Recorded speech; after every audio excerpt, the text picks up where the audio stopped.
Ok, pas tous, bien-aimés frères et sœurs, ceux qui me suivent quotidiennement doivent savoir que je leur ai déjà précisé que tous ceux qui acceptent la présence des Français, des Américains, des Anglais, des Allemands, en tout cas l'Occident collectif, un pays qui fait partie soit de l'OTAN, du G7 ou quelque chose de ce genre, doivent savoir qu'ils sont en train d'appeler eux-mêmes la déstabilisation, le terreau-terreau, et toutes les guerres civiles et tout.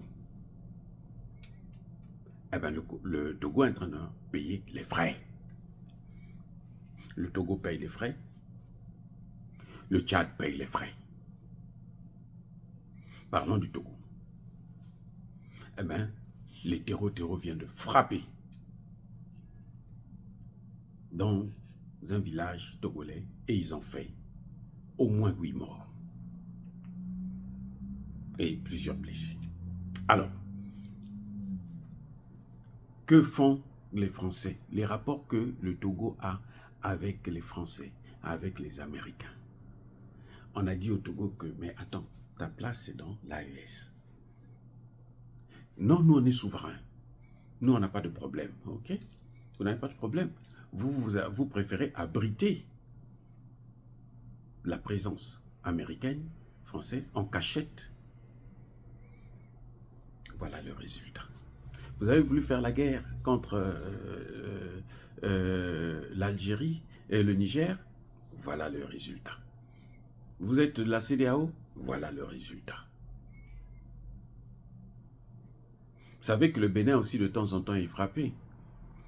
Le Ghana a signé des accords avec les terreaux pour que le Ghana puisse devenir la base arrière, mais entre-temps, eux, ils vont frapper ailleurs au Burkina Faso. Quand ils ont des problèmes, ils viennent se cacher au Ghana. Mais c'est pour combien de temps? C'est pour combien de temps? Quand les Occidentaux, là, ne pourront pas arriver à leur fin, mais les terreaux, là, eux, ils vivent de ça. C'est leur métier, c'est leur travail. Quand on est au chômage, là, vous croyez que c'est une bonne situation? Un homme qui est au chômage, là, mais il stresse.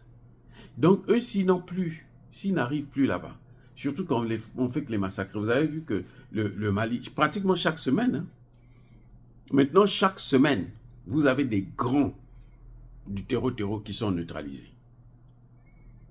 Donc, ce qui est en train d'arriver au Togo, c'est dommage pour ces populations, parce qu'eux, ils ne sont pour rien. Mais c'est l'œuvre de leur propre président, de leur gouvernement, qui ont toujours gardé des liens d'intimité carrément avec les pays occidentaux. Voilà le prix à payer. Là où passe l'Occident, l'OTAN, eh bien, la paix trépasse.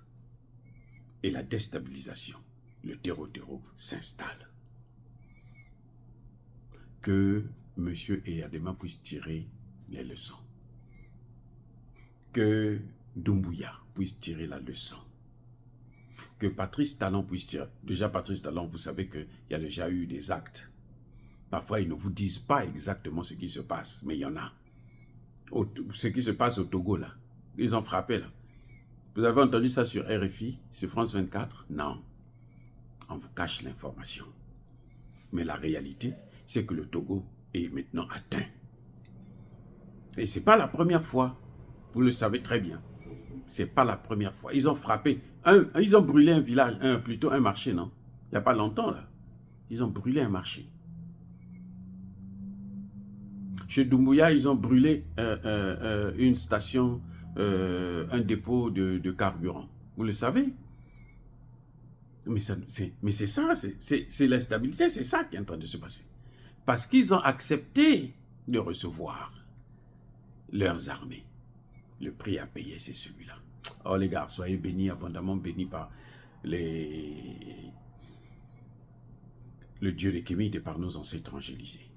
Nous présentons encore une fois de plus nos condoléances aux familles éprouvées au Togo. Et toute la responsabilité incombe au président togolais qui ne prend pas ses responsabilités pour se débarrasser, s'éloigner des puissances occidentales. Soyez bénis par le Dieu des Kémites. Que tous ceux qui persécutent le continent africain, le pillent et le déstabilisent, qu'ils soient noirs, blancs, chinois, arabes, juifs, indiens ou qui qu'ils soient punis, maudits, foudroyés, neutralisés, écrasés, effacés par le Dieu des Kémites et par nos ancêtres angélisés. Vive l'Afrique éternelle. J'ai dit et j'assume.